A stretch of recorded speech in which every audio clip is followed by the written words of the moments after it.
This is Lars from Maryland. I support Leeds United. I have the softest hands in the business. Just ask Big Sam. You're listening to the DU Football Show. He does have the softest hands in the business. I'm not so sure he's got a rival. Yeah. His fucking goalkeeper. Yeah, oh, no shit. I was going to say, no so good for Leeds this weekend. No. They didn't have any mystery fucking handballs called for them to help them out this time. Help him out, yeah. Few people got their asses whooped this weekend. Oh, big time. Let's start the show. Born in the land of Bowie, Maryland. Bred to be a fan of fucking Everton. Punch you in the eye and drink your rye. Sam Houston. Sam Houston? Arsenal fans have another Sam.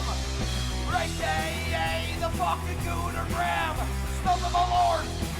Look straight in shorts. Sam Graham, hey. Sam Graham. Fucking United!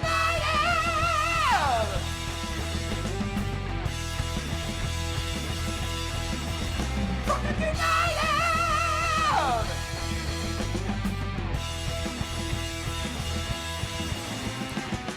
Hello and welcome to the DU Football Show, a completely biased recap of the English Premier League as told by two common American schmucks. I am your host, Sam Houston, and across the way, someone who uncles better than the other uncle, my co-host, Mr. Samuel Graham. How you doing, Mr. Samuel Graham? Not too bad, thank you. How are you? I was very good. I was thinking of doing something about like popsicle etiquette, but I decided to go the uncle route instead. Sorry, I was checking my phone during the intro there. You missed it. Another man named Uncle. Yes. Another reference for people not to get for you today. I don't know what that means. No, my wife texts me. At 10 o'clock. Yeah. No, and then That means the little one's not sleeping. No, it wasn't bad. She texted me the thing she printed out for Avery Thursday. This Thursday. Yes. I get Skylar's initials and birthday. And then Avery gets her shape. So we've started the voting. Okay. And she texted me the picture she printed out to do the voting. And these are it's diamond, sun, lightning bolt, and horseshoe. Okay. These are the pictures. Very good. And today she voted for one sun and one lightning bolt today. Okay. So we'll go through once in the morning, once in the evening. Whatever tallies the most votes by Thursday afternoon, that's her shape. touching. Yeah. What's Very your good. favorite? What shape do you love? And then she'll go to this. And then dinner. What shape do you love? And then she'll pick one. I love it. And then we tally the votes over a 4 or 5 day span, and bang, tattoos. Very good. And of course, on the ones and twos, we got producer Mel. How you doing over there, producer Mel? I'm doing good, losing my voice, so I'm going to be hitting that muty button quite a bit. Losing your voice, losing your mind, having to take care of the old blind man today. I'm just annoyed I didn't get a nap. Yeah. Well, I had a lot. People wanted a lot from me today. It was an unusually busy Monday. producer Mel. Producing. She got shit to do. I got a lot going on. We're recording at the DU Public House just outside the nation's capital. You can check us out wherever you get your podcasts. And, of course, streaming live every single Monday night.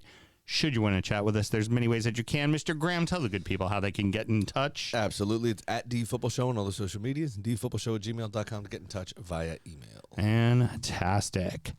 Yeah. Also, of course, remember TikToks. Follow us on the TikTok, YouTube. If we're streaming live, that's normally where everybody's kind of in the room talking. So you're able to talk to all the people that are doing the show with us as well, that are watching the show, which of course is always fun. So all that good stuff. We didn't even start yet. We had 15 questions. It's just, what can I say? We're fucking popular, It's the same fucking cup. Sam and myself both work in the wine and spirit industry and both have a deep, passionate love for all things distilled spirits. So as the red-blooded Americans we are, we vow to have a drink in our hand throughout this show and every single show. Mr. Graham, what are we drinking today? So it's August, and if you're not part of the industry, you wouldn't know that August is a nice time to drop shit. It's very slow in stores, so you get a lot of time with your owners, those that are in town, so you can present new shit, but you're also setting yourself up for October, November, December, or OND, as it's called in our business, which about 35 to 40% of the business of our business is done in these 3 months for the year. Precisely. So something that just came out, actually did come out in July, didn't have a goal on it till this month. It is Bibb Tucker's Gold Roast. We've had multiple Bibb Tuckers on the show. Great little whiskey. Yep, this is brand new from them. 6-year-old, 92 proof, just like the original. Still in a number 1 char barrel like the original. But it is then transferred to a barrel that previously held and still does hold some coffee beans. Ooh, okay. Very fun. So it is just gently steeped for not very long in coffee beans. And essentially, it's not coffee flavored. Right. It's coffee finished. I say, yeah. So I say it's been caressed by coffee. Yeah. Or kissed by coffee. Yeah. So it just gives you a little bit of that black coffee bitterness on the back end,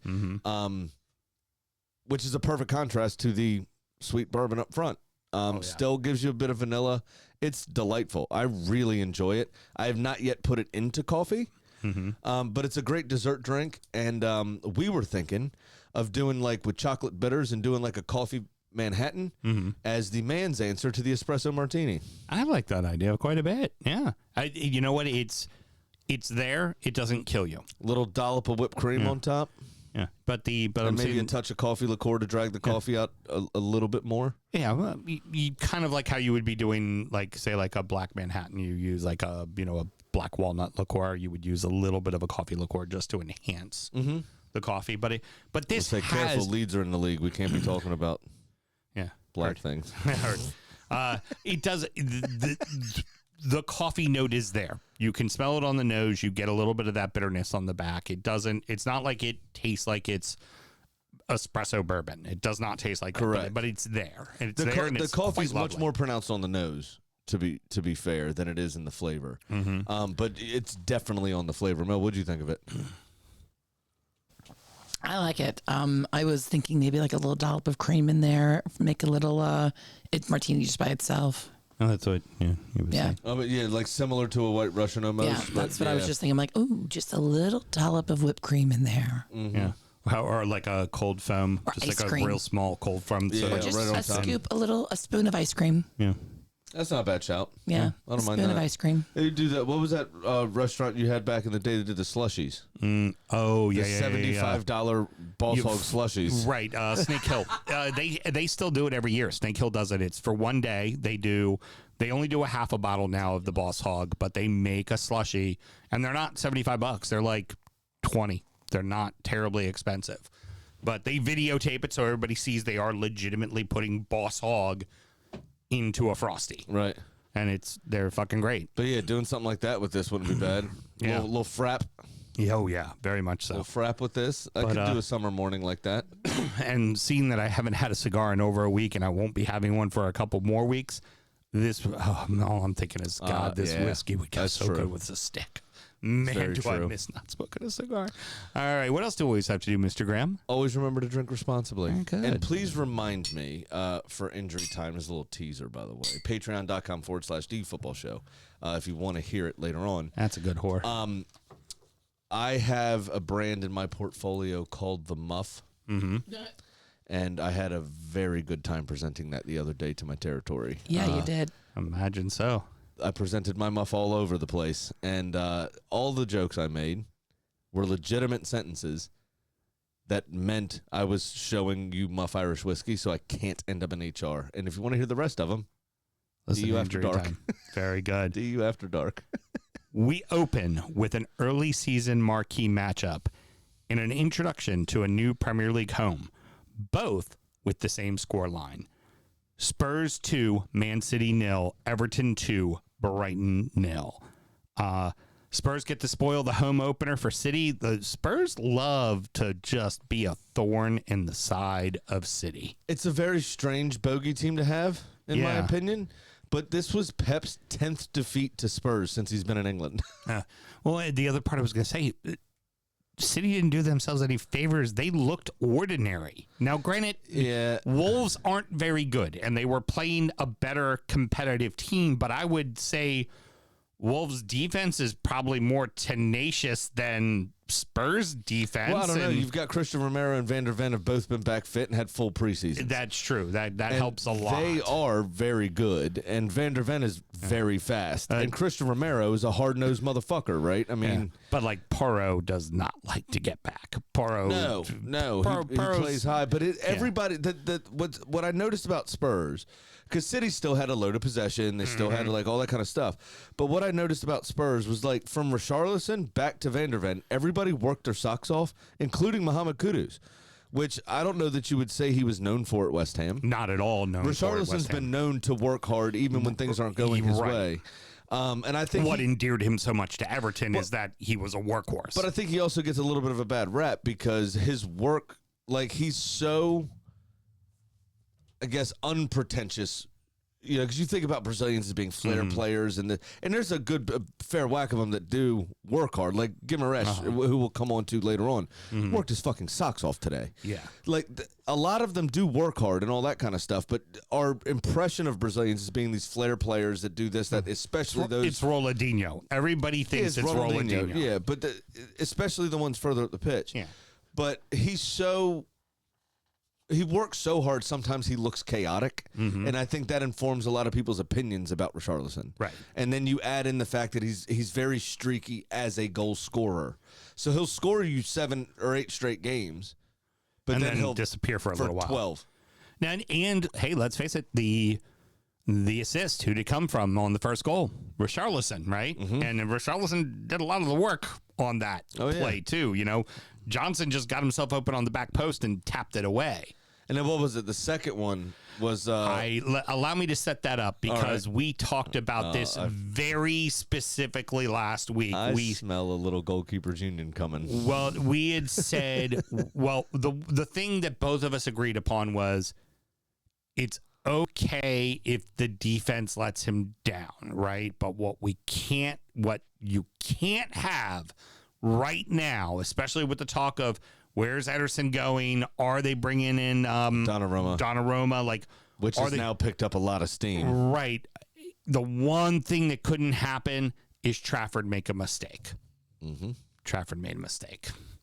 But also, I mean, the only thing I would debate in that regards, because it was a bad pass, he shouldn't have passed it to the middle. He did have an outlet to the side. The one thing that I hold against Pep is that a keeper feels that they have to make one of those passes as opposed to just fucking booting it. Well, because Pep will give him shit about booting it. But that being said, from that moment, 3/4 of the rest of that game, he was just booting it. Get it away from me as fast as possible. Yeah. I don't want any part of this. Yeah. Even if it was like booting it being like a chip to midfield. Right. It was like, just get it the fuck out of here. I don't want anything to do with this ball. I also thought Pep's team selection was very strange in this game as well. Yeah, agreed. It's like he way overthought things. Yeah. I mean, Shirky, brand new to the team in general, right? Don't know that he's really a number 10. Yeah. Doesn't really track back well. Where's Bernardo Silva or Phil Foden? Yeah, that's a perfect position for them to be in. It felt like there was too many new people. Right. And Doku has been kind of his go-to winger. Yeah. Didn't start him. Right. When you know Pedro Porro, but you know Pedro Porro pushes too far up. Right. Why not have your guy? Why not have Doku to exploit that space? Precisely. It doesn't make a lot of sense. He is very strange in the selection, and I think that really hindered City, and it gave Spurs the impetus. It really did. Yeah, it was like I said, the key thing there with the Henderson part for me, it's just now that's all everybody's going to talk about. Like, and that is all everyone will talk about. If he ends up staying as the number 1, and anytime he gives up a goal, they'll be like, "Oh, well, now Pep's questioning him." Is this a pattern? It could be a shot from 35 yards out that goes into the upper fucking 90s, and they'll be like, Pep's probably wondering why he started him today. Like, it's not his fucking fault. Like, that goal was his fault. The other problem is... But it was exactly what could not happen. That was... If there was a list of things, right, other than not losing the game, which also happened, the number 1 thing on the list would be Trafford to not fuck up. Yeah. That would be the biggest thing. I only feel bad for him on a human level, obviously. He's a young goalkeeper, got let go by Man City, comes up, has these 2 amazing seasons with Burnley. Right. The first of which, amazing, quote unquote. Remember, he was placed by Arthur Muric. Yeah. But then City exercised their buyback clause and bring him back to the club 2 weeks before the season starts. Yeah, and then you start him. And now Donnarumma is being linked. The one thing I would say about that, which works in Trafford's favor, is Donnarumma is horrific with his feet. Mm-hmm. He is not good at playing out of the back in any real pressurized situation. So you hope that means Trafford will be able to retain his spot for his own sake. Yeah. Now, this is bigger for Spurs than it is to City. This is more of a bump up for Spurs to go, hey, boys, remember, Franks can look at him and go, we belong. We're a top 6 team. Mm-hmm. This is where we belong. To City, this is, all right, well, they got us this time. They're not going to get us at the end of the year. They'll be behind us in the table at the end of the year. Like, they just kind of look past it. The other, Spurs are going to need to stay fit. Mm-hmm. They weren't able to bring in a lot of the pieces. This is not a dig about Eze. This is dead serious. They were not able to bring in as many pieces as they wanted to bring in, period. Every fucking number 10 they went for, somebody else ended up getting them, or they ended up staying. I'm talking about just defensively. Yeah. And Van der Ven, pacey players like that, you have to worry about their hamstrings.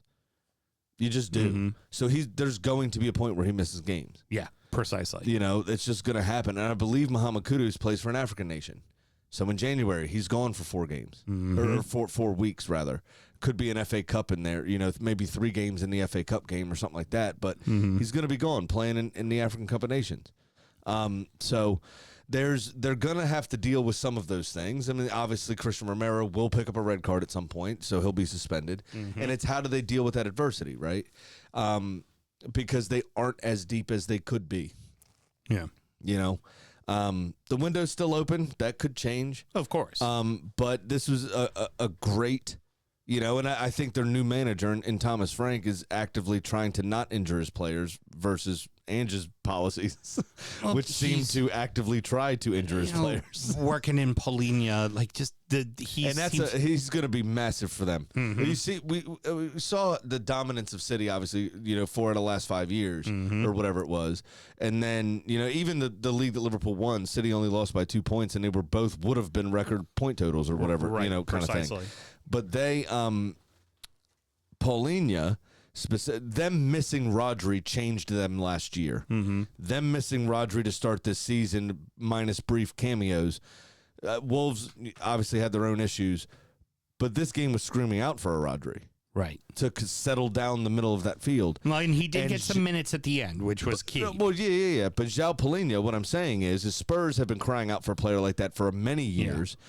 Not Yves Bissouma, somebody better. Right. And they've got Paulinho, who is probably the second best defensive midfielder, out-and-out defensive midfielder in the league when he was playing with Fulham. Yeah. Behind Rodri. Yeah, pretty much. So, it's a good result for them. It's something they can hang their hat on and get behind when they ultimately finish in 5th. Congratulations, Spurs. You beat City. Well done. What a day for Everton. It couldn't have gone more perfect. I think one of the announcers said that it was exactly how they dreamed it the night before. Yeah, it really was a penalty save, so there was a little adversity there. But then they stood up to it. The mistakes, like the running joke is God must be a Everton supporter because Matoma put one off the post. Van Heckel took one from distance that got deflected that went off the post. The Tarkovsky literally passing it to O'Reilly and going, here, score.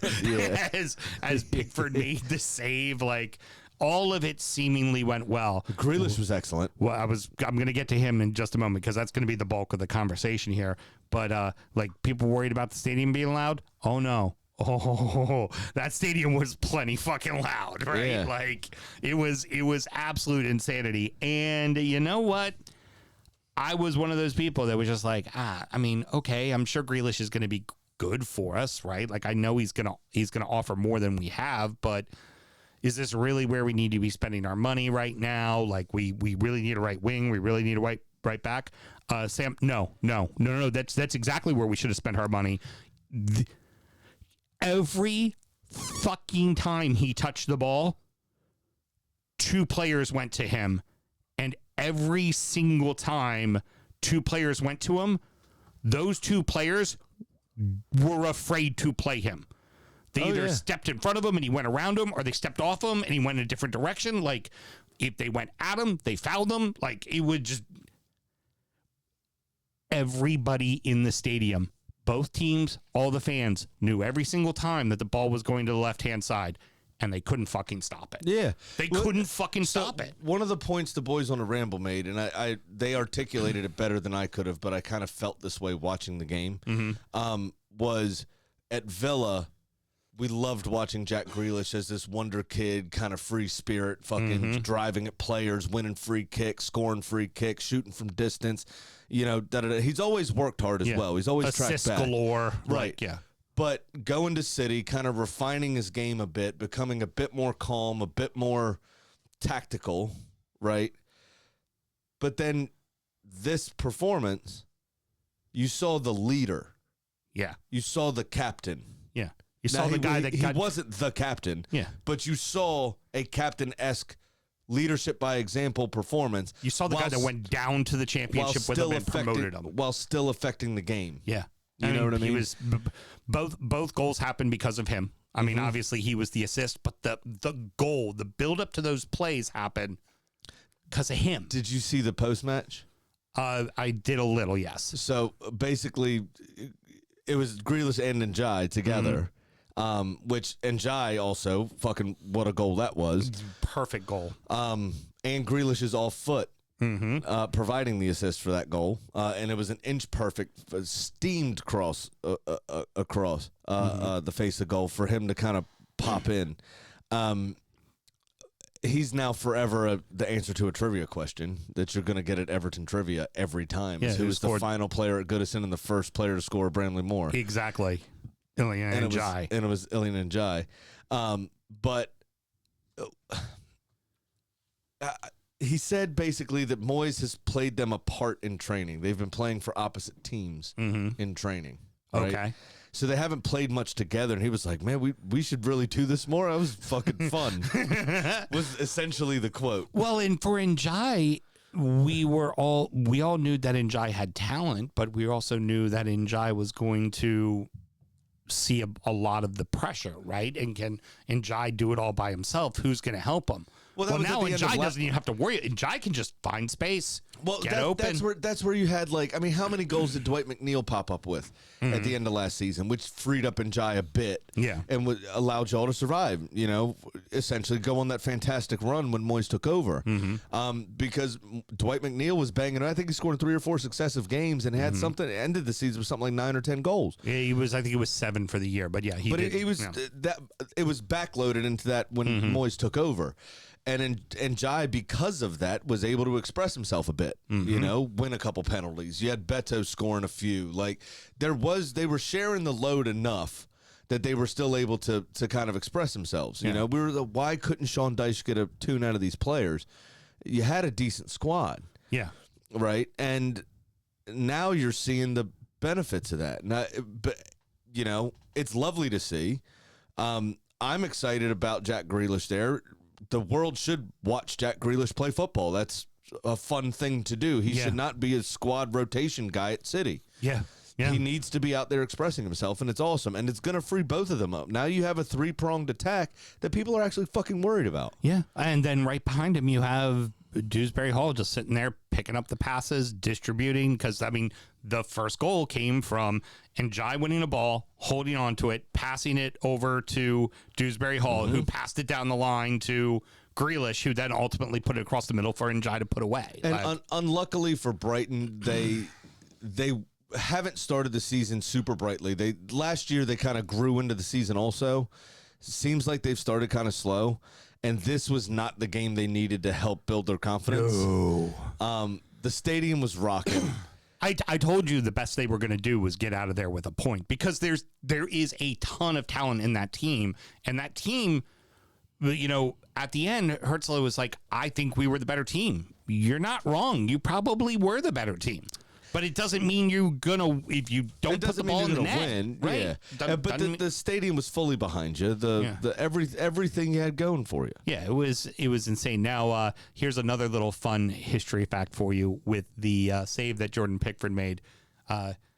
The first game at Hill Dickinson. I've got a fun history fact at the end of this also. Penalty save. Yeah. First ever game at Goodison. Penalty save. Nice. First ever game at Anfield. Remember, it was Everton first. The first title won in Anfield was blue, not red. Right. Penalty save. Nice. So every single stadium that Everton has played in has christened with the first match that is their home ground. They have made a penalty save in that match. That's nice. I do want to qualify what I said earlier. The final male player to score a goal at Goodison. Yes, of course. Because the women obviously have taken Are over playing that there now. That's going to be their stadium now. So they have probably the best stadium in the women's game. Yeah, actually. Yeah, or the biggest at least. Exactly. But yeah, no, it was a great day out. It was a great day out. Z cars was flying. Everybody was the cheering. smoke was going. People were loud. It was awesome. All the players came out with their kids. Almost every single one of the kids had "daddy" on the back of their shirt. It was pretty great. I like that. That's a great bit when they come out with all their kids for the opener. It was awesome. I love it. And it was, you know what? I'm ready for my fun history fact. Okay. It was such a fun day Saturday. It was totally worth it for the city of Liverpool to lose their UNESCO World Heritage Site status. All right, moving on. We had two big blowouts for clubs challenging for the title with goals coming from all the right players. Chelsea 5, West Ham 1, Arsenal 5, Leeds 0. Yeah, so it started brightly for the Irons, and then it didn't, and then it was bad, really bad. Very bad. What I would say about the right players is Cole Palmer got injured in the warm up, so Chelsea probably would have liked him to have scored. That would have been nice. But obviously he didn't because he wasn't playing. Pedro scored, and he was involved in two of the other three. Correct. Enzo scored. It was 5 different goal scorers. Forgive me for not having them all written down. João Pedro Neto, Enzo Fernandez, Moises Caicedo, and Trevor Chalobah, the defender they farmed out on loan to Crystal Palace, then called him back in an emergency when other people got hurt. The other key thing about that match is that they were scoring in a very different way. Like was all of them were different set types pieces, of goals. Winning over the ball. 3 were set pieces or the second phase of a set piece. Right. But yet Lucas Paqueta's goal was brilliant. It Gorgeous. was a fantastic strike. You're like, all right, here we go, boys. Nicholas Fulkrug scores. But it's offside, fractionally offside. Yep. And the second he started dancing, I knew it was going to be ruled out. You were like, oh, it's over. Here it comes. But Chelsea then just turned it on. I mean, 59% possession, expected goals of 2.74. So they doubled their expected goals. Especially 7 considering shots they on didn't target score to 4. They didn't score the week prior, and we were all like, okay, you made all these changes. Where's the fucking offense? Like. And they won the Club World Cup by scoring goals. I mean, João Pedro came in the quarterfinals as a new player into a tournament that's already started, which is still fucking ridiculous, by the way. Yep. But anyway, he came in and netted 2 on his debut and scored. I can't remember if he scored in the final or not, but I think he did. But they just, after that Paquetá goal and then the Fulkrug chance that got ruled out, Chelsea just completely dominated the rest of the fucking game. And remember, this is a team who last year, if they went down 1-0, you could fuck with them. You could make their life hard, and they would maybe draw you or likely lose to you. Like when you saw them lose games, it was because someone got an early goal and was able to just turn the screw on them and fuck with them. And so that shows some maturity on their end for a team that was already pretty darn young, right? For the most part. So that's big. And honestly, the bigger talking point of all of this is West Ham's in real fuck trouble, Sam. Oh, big time. Like, I don't typically pull the fire alarm and go, holy fuck. Like, they haven't gotten anything to really fix the problems. Correct. It doesn't matter how good your manager is if you don't have the pieces. But no, I think he's going to get, it looks like he's getting found out as maybe not that great of a manager. Is the problem.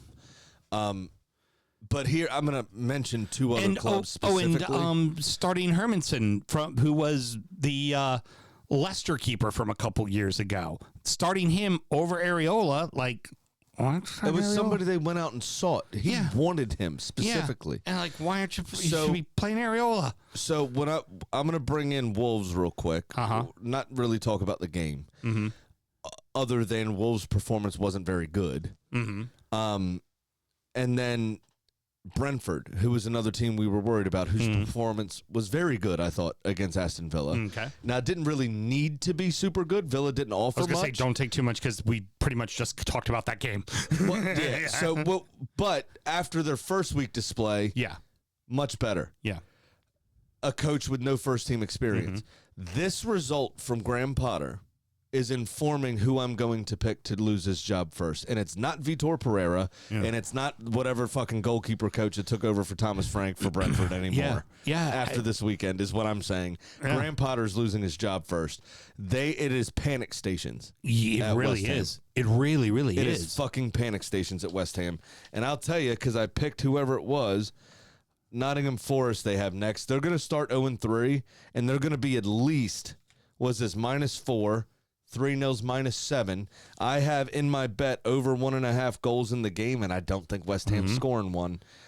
So you see them potentially being -10. -10 and rock bottom of the fucking Premier League. After at the first international break, and that's the best time to look for a new manager because you got 2 weeks off. Yeah, I mean it's bad. And I know it's early and it sucks because a man's losing his job, and you never want to see that.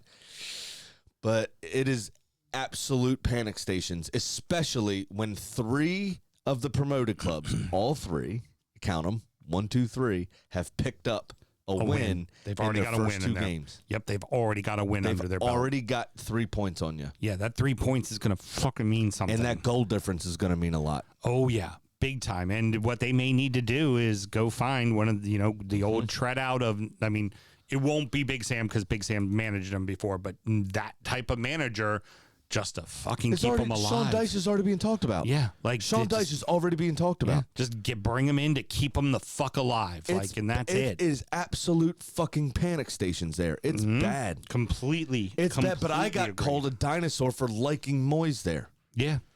Yeah. Yeah.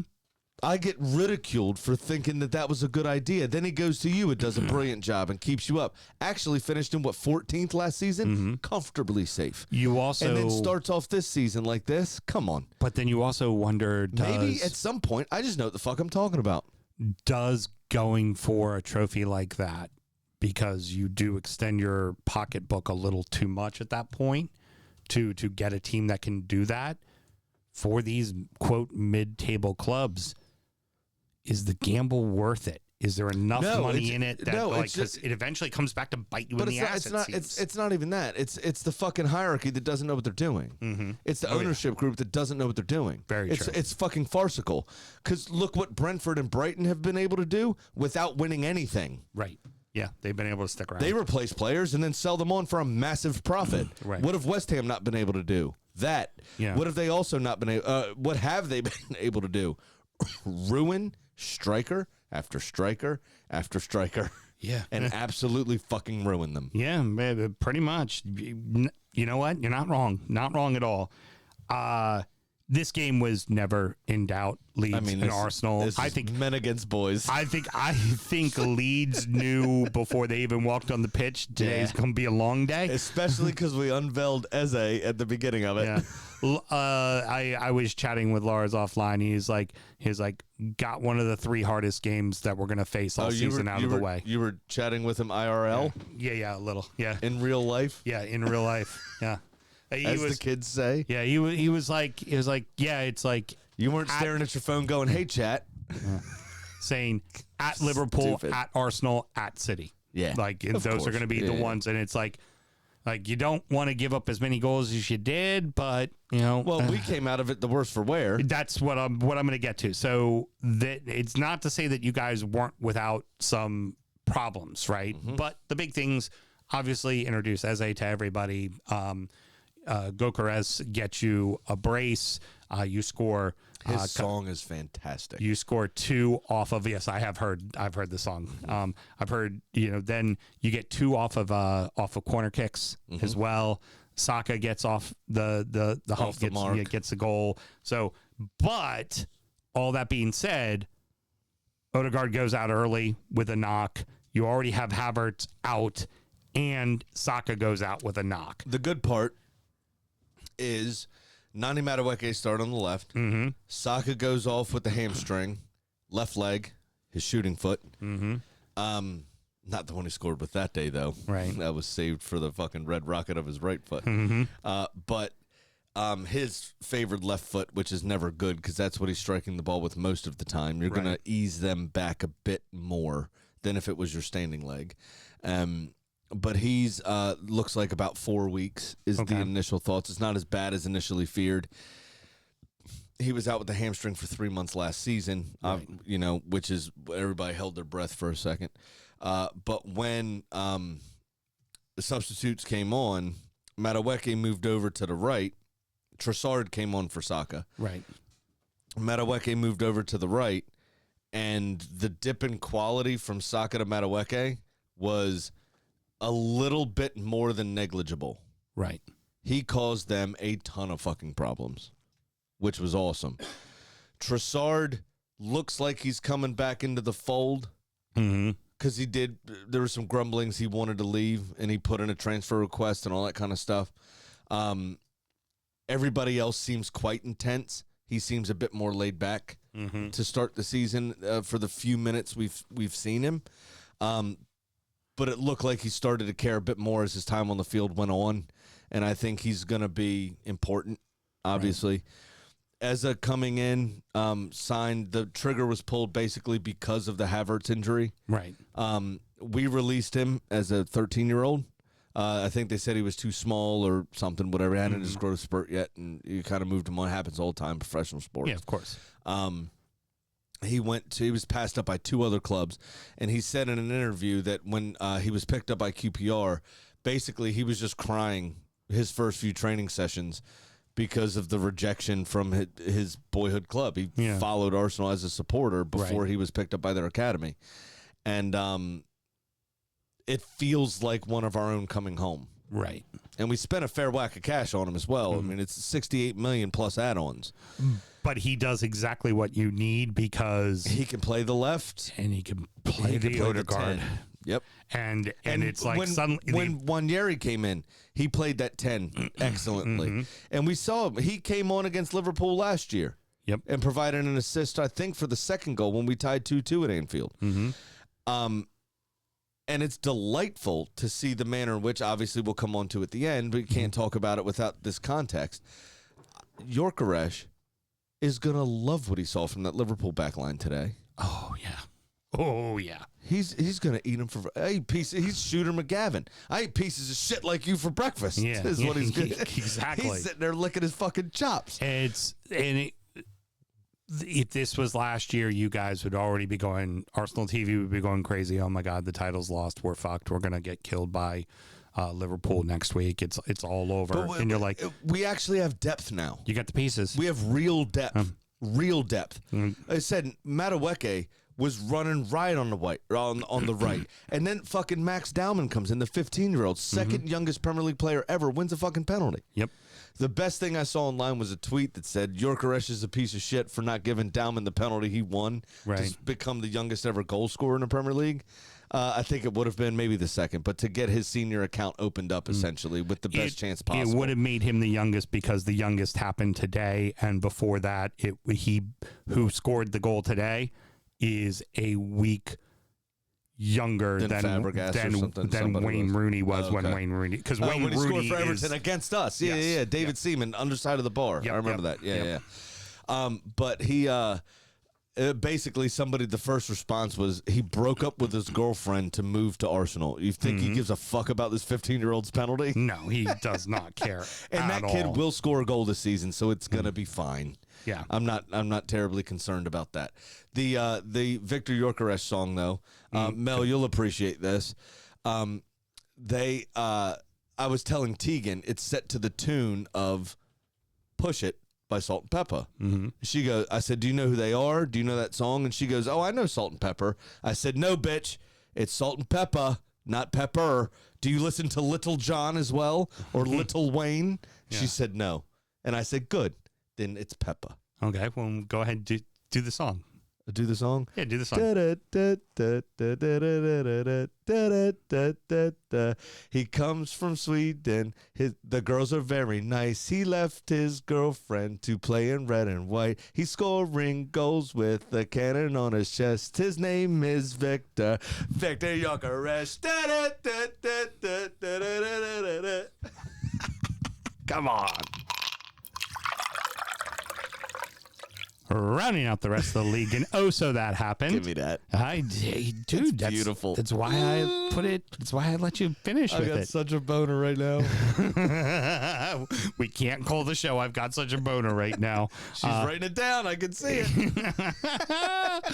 Just like she can see it from there where she's sitting, because it's so massive. Like Leeds. Yeah, massive. Brentford 1, Villa 0. Bournemouth 1, Wolverhampton 0. Burnley 2, Sunderland 0. Palace 1, Forest 1. Fulham 1, Manchester United 1. Liverpool 3, Newcastle 2. Is this good by the Bees or a condemnation on Villa? Because they look like they don't fucking care. This is 2 weeks in a row. They're perfectly talented. They have a good team. In fact, a very good team, a team that should be rivaling for a Champions League spot. That's what they look like. That's who they are on paper. They are playing like a team that has already realized that they're on Dubai time playing to finish in 12th. That's what they look like the first two matches of the season. It hasn't been great. No. I'm not sure why the creativity isn't there. I'm not sure what's happening. Yeah. I know Marco Asensio came in was it January, and played a lot of that role for the second half of the season. And there's talk of him coming back. Mm-hmm. But I don't know where the drop-off's been. I don't know if they just haven't quite gotten off vacation yet. I'm not sure like what it is. They still have a quality squad, and they still have a quality coach. They will figure it out, in my opinion. But it wasn't a performance that I would be filled with enthusiasm They about. had chances in the second half. They should have equalized. They didn't. You said you thought the Bees were good. I think the Bees were good simply because they didn't really have to really try that hard. They were able to just kind of, okay, we got our goal. Let's pack it in and see this out and get 3 points on the board. Well, here's the other. And Villa didn't offer anything. I thought Shada played very well. Mm-hmm. He did not play very much in the first game, if at all. And he'll be very important to that team. There is news that Johan Wiesa has started training with the team again. Okay. We also can't talk about that without the context of the Newcastle game. Right. Isaac was in the stadium in the owner's box. Yeah. So maybe he's coming back into the fold. Maybe Liverpool have cooled their interest. Right. Potentially. Right. Maybe he stays, which means Newcastle don't need Wiesa. Mm-hmm. That's 19 goals added back into the team. That's a big difference right there. Django Wantara, Mm-hmm. and I know his name isn't Django. Mm-hmm. Is it Django? Jenga. I thought it was. Something. Yeah. I called him Django because of the movie. Right. Obviously opens up his account on his first appearance. Great goal by him, by the way, too. Phenomenal goal. Great individual But that's effort. promising. Yeah. In terms of the way Brentford played in their first game, I say that goal is worth about £20 million. Yeah. I mean, Repaid about half of what they spent on him. yes. It's Super important. Now And that then being, Kelleher is huge, right? Mhm. I mean, we said in any other Premier League team, realistically, from, I don't know, 7th down to everyone else then, I guess. Kelleher would be a starter. Kelleher would be a starter. So they upgraded on Flecken, in my opinion. Oh, yeah, big time. And got some money for Flecken. Yeah. So part of the reason I think they're going to be fine is because of that. Yeah. Oh, Producer Mel, you can't avoid it any longer. Unmute yourself there. Turn the camera on. Unmute myself. All right. So I would just want to say, before you say anything, Producer Mel. The disappointment and reservation in the, it's just, I got to turn the camera on and unmute this. on Sunday. So, Yeah. all to be real, I didn't watch the match. I didn't watch the highlights. I didn't fucking care. It was in my ear while I was at the petting zoo. Yeah, and he's I giving told me her what was updates. going My on. phone's vibrating, and I'm getting the stuff, and I'm like, nah, I'm going to go play with the llamas. Yeah. Your phone was vibrating, huh? Well, because I get I'm in the Updates villa. Well, of course. So yeah. it felt better than it would have felt had you seen it. Yeah, If you know what I'm saying. definitely. And Sam was all too happy to tell me about the second goal. Fortunately, I got called back, and Wasn't happy. I was like, oh, it looks like he gave up a second. No, it got called It got back. called back, yeah. wait, you know how someone's giddy to tell you something? Oh, honey, God, got bad news for you. Actually, what I live for is fucking with you. And you were so proud that yesterday, when in the morning, you were like, people are going to say it's too early, but it's fucking pumpkin spice time. I got an iced pumpkin spice. My so in sister honor and I, of we that, went to Duncan. We took the niece to gymnastics, pulling to Duncan, and my sister looks at me and she goes, "You know the pumpkin spice is back." and I went, now, are you getting one? She goes, "Yeah, you." Fuck yeah! Calling all the basic bitches! and because of that, I'm giving Mel Get your infinity scarves together. Let's go, girls. Pull on the the- boots. Jepson's limited edition. Oh, wait, I need my big giant hat. Pumpkin spice flavored limited edition, which is almost empty. I think I might go back to calling it a forever scarf instead of an infinity scarf. I got made fun of that for about 2 years. So It yes, was my little personal vendetta. yeah. So there Oh you yes, it's officially PSL season. Yeah, there you go. Fuck. I honestly, though, Villa are off to a bit of a slow start, obviously. I think they're going to be fine. I do too. I mean, I don't see 11, 12 worst teams. I think it's a Europa League spot again, probably. but Pumpkin spice is the worst. if this was got chilled on my back. if this was your team off to this kind of a start, I'd be pissed. Yeah, you'd be yeah. fucking furious, Especially right? after we spent 260 fucking million pounds this summer. Their supporters have the right to be like, what Absolutely. the fuck, guys? Like, Yeah. seriously. And most of them had a summer off, Yeah. to be fair. Like, Most of them did have an actual holiday and a fine. full preseason. Fine, we gutted it out at home against Newcastle. They tend to work us over a lot. Like, what that's fine. This needed to be an emphatic How 3-4 about nil. the kick in the nuts that you heard of David Luiz? Not David Luiz. Douglas Luiz. Douglas Luiz. I can't believe Sideshow Bob popped in my head. Mm-hmm. Douglas Luiz signing for Forest. Exactly. And Nuno coming out saying he doesn't even want him. You just That train wreck. And then he was one of their favorite players for years. and Right, fucking precisely. couldn't get it done because of the wage bill. right. Exactly. Keeping it moving. I'm not surprised that Burnley won. It is in their building. It was for Burnley. They beat them a few times last season. Like, they played them in the championship, so they know what to expect with Sunderland. A lot of energy got expended at that home opener because it was such a big deal. And They killed the worm on the TV. right, exactly. But it felt like the right outcome for the match, honestly. I know that went against your bet that you thought Sunderland was going to beat them, but I it thought just they'd like ride the wave of taking the West Ham scalp. Yeah. And I mean, Simon and Dingra, a few times we talked about last season at Brighton as a, potential, he might be able to make a step up and be one of the guys. yeah. Like, he's not going to be the guy. He's going to have to share Yeah. the guy status, but Right. he could chip in with 10. Right. You know? Exactly. And I thought it'd be enough to get past this Burnley squad who lost 3 of their 4 starting defenders and their starting goalkeeper over the summer. It just wasn't. They're in their building. It just they're ready wasn't to go. to be. Yeah. It also helps that in the middle of the second half, they decided to do club turf more, start dropping out the drum and bass and the lights flashing to go along with it. Nice little 10-minute delay there as well. Sunderland did some good things. Yeah, they did. They did. They didn't look. It's not like they play like shit. They didn't look bad. They played a team who knows them very well. Yeah. And was ready for them, and honestly went, this is our home opener. Burnley We're going to win. Very good in large stretches of the game as well. I think it's something they can take confidence from, and I think they're going to need to take that confidence and kind of play the rest of the season as a fake it till you make it kind of thing. Mm-hmm. Because they will struggle. They will struggle. No Eze, no problem. Moving on. Ishmael Sarr's that guy now. Like Palace, just fuck it. We'll keep it moving. Yeah, they're always going to be organized. Oli Glasner is a phenomenal coach. Mm-hmm. They did not upset their defense very much. Mm-hmm. It looks like Gahey might be leaving, but that didn't look like a problem. Right.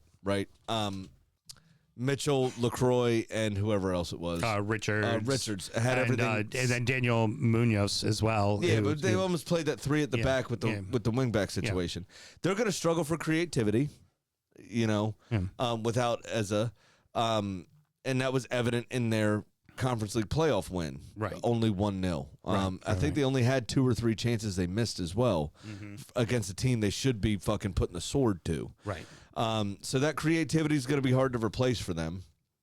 On the Forest side, here you obviously have the summer with the multi-club ownership issue with Lyon from France and John Textor and Crystal Palace versus Marinakis, who put his shares in a blind trust just after the due date, but months prior to Textor doing it. Right. And then Palace being demoted from the Europa League for their FA Cup win down to the Conference League, and you had Forest being promoted to the Europa League as a result of this whole situation. And the That crowd got led to tifo being unfurled. That showed Marinakis holding a gun to Morton Gibbs-White's head.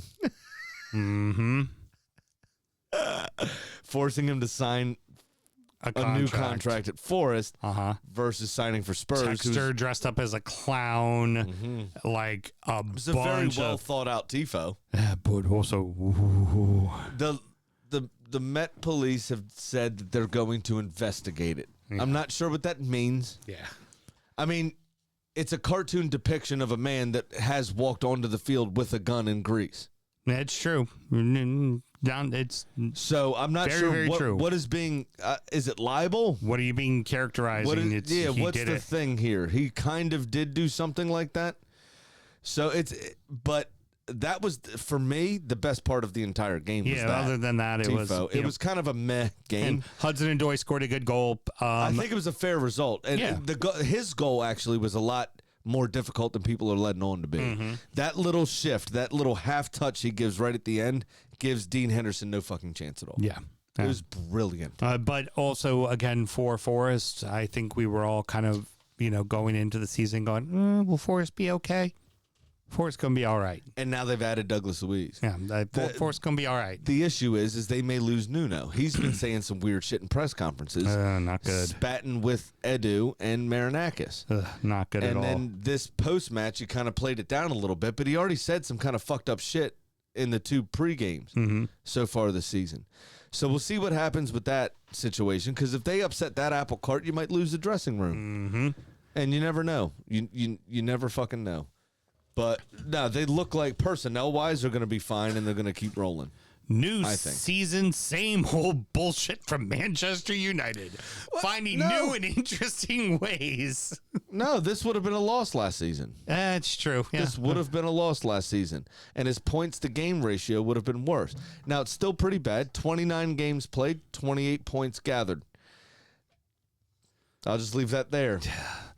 The penalty. Less than a point a game. The penalty. I'm going to say the same thing I said last week about the Everton handball. If that's a penalty, fine. call it all the time. I don't remember what happened. There was a tussle, and there was final. It was what they said they're going to do, the pull downs of the box, right? Happened twice in a Liverpool game today. But it was Not called. Right. Liverpool doing it to Newcastle players. It happened twice, yes. And There was also sexual harassment that wasn't called. yeah, it was the lightest of touches, and they awarded the penalty. And they went to the screen to look at it to award the penalty. And then, of course, Bruno Fernandes steps up and misses it. And it's because the ref bumped him. That's why he's... So, you're a baseball guy. yeah. I feel for Bruno Fernandes here. The referees should take more care. Because players of any sport really are tremendously superstitious. Right. If their routine is fucked with, you can really put them off. And you saw him remonstrating with the referee before he picked the ball up from the spot to try to reset himself. Right. That being said, it's a free shot from 12 yards, and you're one of the best midfielders in the world. You should probably be able to put that away. Or if it's that big of a deal, the second person who normally takes penalties, Have somebody else take it. just go, hey, nope, and toss it to him. Have somebody else take and it. let them walk up and take it. And you could just say to your gaffer afterwards, be like, dude, him bumping me, it fucked the fucked with routine. my head. Yeah. I was done.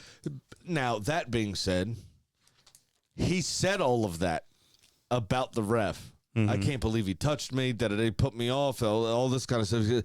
Now, ultimately, I put my foot too far under the ball and I lifted it and went into the Thames. He didn't say into the Thames. Right. We said into the Thames. But he said I lifted it over the bar. And I don't think it was actually the Thames. I think it was in that swimming pool on the roof that they installed. Yes. But anyway, the ball was still floating in water. But he said all of that before he said, ultimately, I did this, blah, blah, blah, blah, blah. So really what he's doing is being petulant and blaming the referee and then taking half responsibility at the end Which of it. is also his MO, that he's always been, that's who A he bitchy is. player. Right. 100%. Now, because I don't want to, I want to give the last game the time it deserves because it was a phenomenal fucking game. And it would have led the show if it wasn't the last game of the week. But this felt like the right result for Fulham. But again, with United, you see the pieces. Like Cunha and Mbeumo are both stellar fucking They're players. undoubtedly better. The performances are better. Yeah. But I don't think the results are going to be better. The results are definitely not, because the one place they didn't upgrade was their defense. I feel like this team is going to be like 7th or 8th place, you know, and they're going to make a deep cup run, maybe even win a cup. But Cunha and Mbeumo and Fernandes are an exceptional front line. Yeah. You get Šeško into the fold, and if he can finally get moving, because he's had 2 cameos so far. Right. I don't know if he was carrying a little knock or something when he signed for the club or whatever it was, but Amorim hasn't felt it necessary to start him yet in the first 2 games. If he gets fit and firing, it could be one of those seasons where they win 5-4 a lot. Yeah. You know what I mean? Yeah. Because Šeško scored a shit ton of goals for Leipzig in Germany. Yeah. He's got the tools. You know what I mean? And so, again, it could be a 4-3 or a 5-4, you know, kind of whatever to win them a load of games this season. But the defense is what needs to be improved upon. Right. They were already in potential PSR trouble, and they added to that this season with Šeško was, 90 million? mm-hmm. He's played 48 minutes of football and scored, I don't even think has a shot on target. Yeah. Where Gyökeres cost us 68 and he's got 2 goals already? Mm-hmm. Come on. Yep. Now, final match of the weekend. Crazy fucking match. We never actually talked about Bournemouth Wolves, and the only thing that needs to be talked about is it was a good strike from Tavernier. I'm sorry, I looked. You know what I did? He just had surgery, mate. It's fine. Well, I actually I'm here put to hold you in. up as a friend. I put in all the games, but I didn't put in that game. I didn't even put notes for it because it was very forgettable. And It was a good strike by Tavernier. They should have That's scored it. more. Saw made a nice save. There was a few. Pardon me. There was the red card, the sending off for Wolves. It was gutsy, but gutsy doesn't keep you up. Yeah.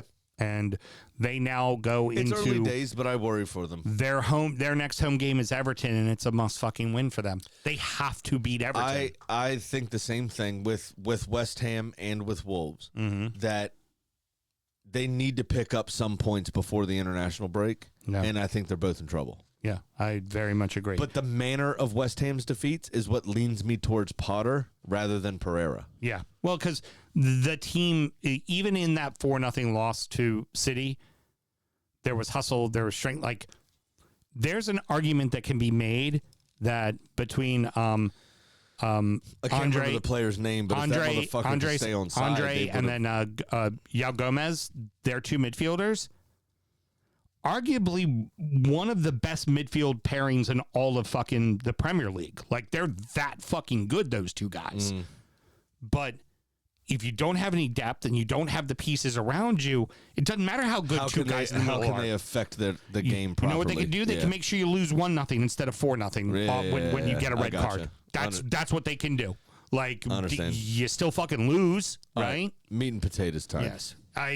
What a fucking game. Great game. God damn, what a fucking game. Sorry, Russ. I was with one of my stores, and he was like, you think it's going to be a low-scoring game? And I was like, yeah, absolutely do. It usually is. Both defenses are quite good. Both goalkeepers are quite good.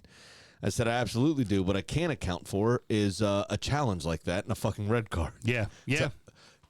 A red card to open the game up, by the way, because Newcastle had a period of dominance that no one expected after they went down to 10 men. I think old Gordon there for a second went, ooh, old Everton days. Let me go. I can get him back for Pickford 2 years ago. Let me go break the tulip. Hold on, everybody. Moment of silence for the Dutch tulip.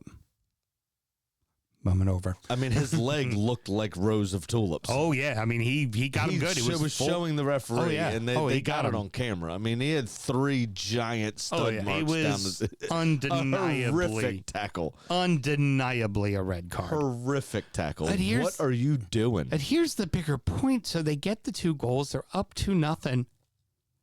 They give away a 2-0 lead again. 2 poorly defended set pieces. I mean, not they were in the wrong place. They looked confused on those set pieces. Well, so the set pieces. The first one was Bruno Guimaraes. Header at the back post on the second phase from a corner. Right? Treated Kirkes like a fucking rag doll. No, what I was going to say was, for those of you that remember that it's coming in fresh for the 99 and the 2000, because Kirk has turned his back and backed that ass up. Didn't he? He looked like he belonged in a Juvenile video. Why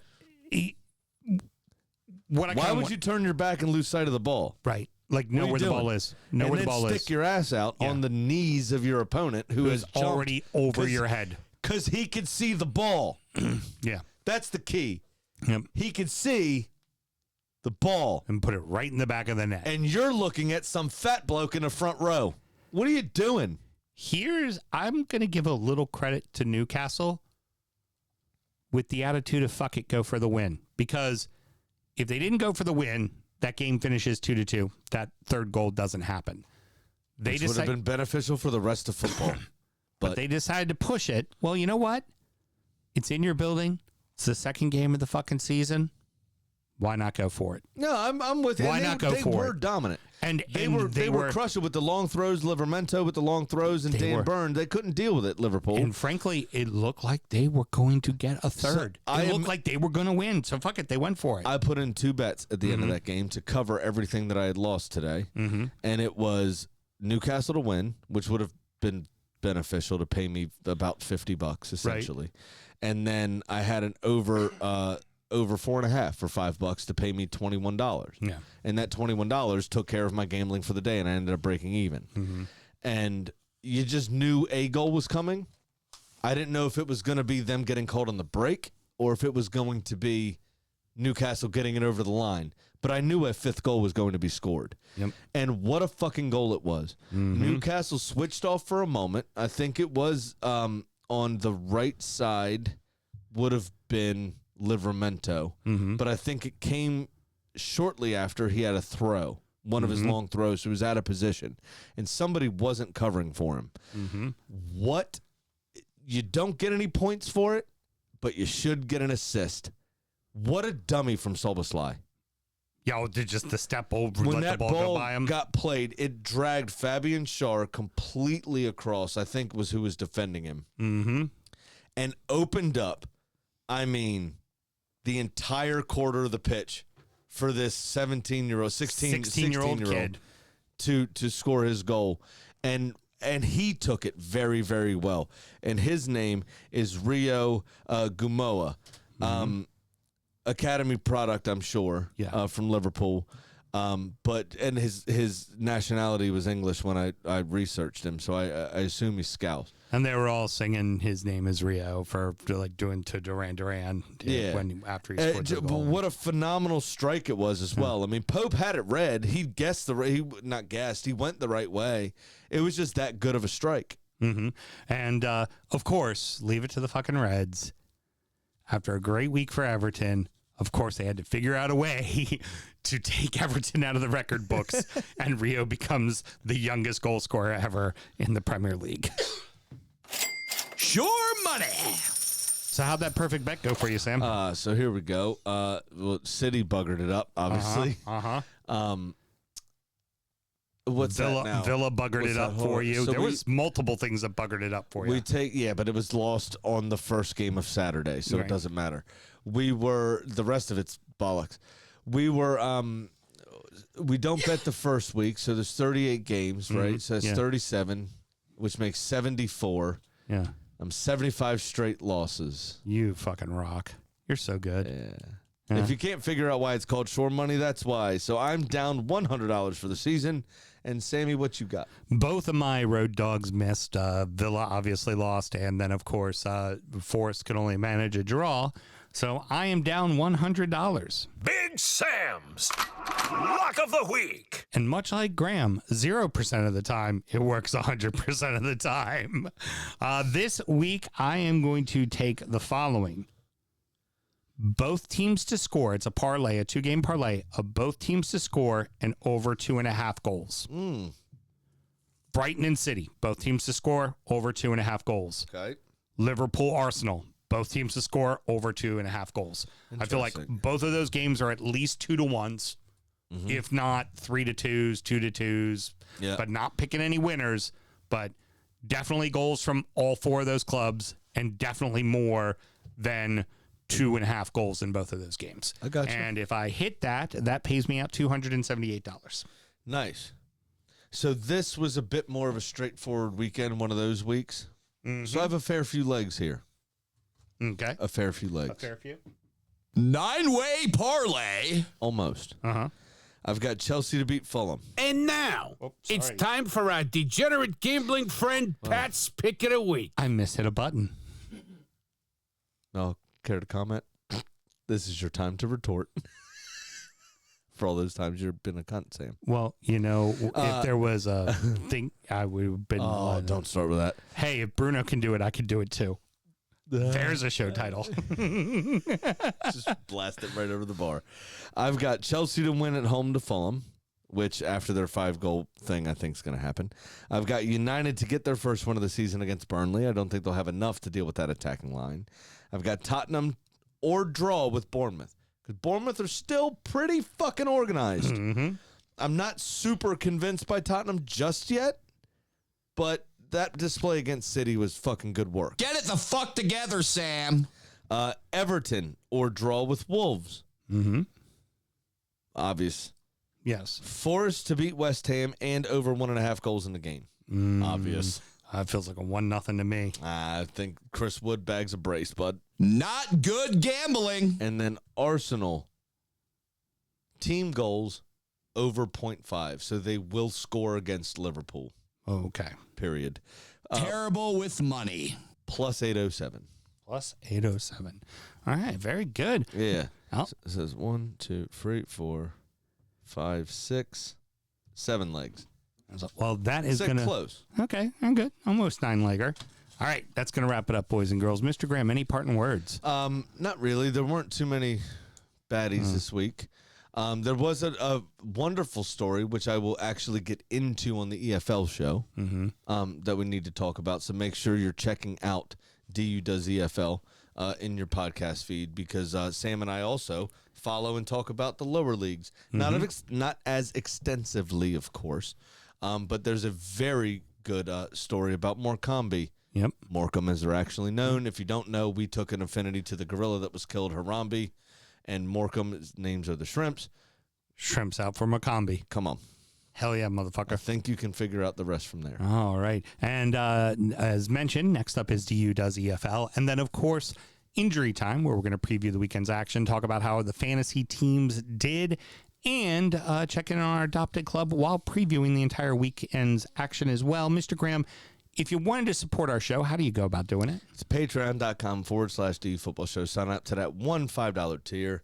And you'll get all the extra stuff Sam just talked about. Obviously, the EFL show, you already said, was free, just comes in your app. But Injury Time and Sound Check are the ones you're getting, and it's lovely stuff. You get to know us a bit better, get to ask a bit more questions, and, kind of interact a bit more. Lovely. Till next week, everybody. Good night.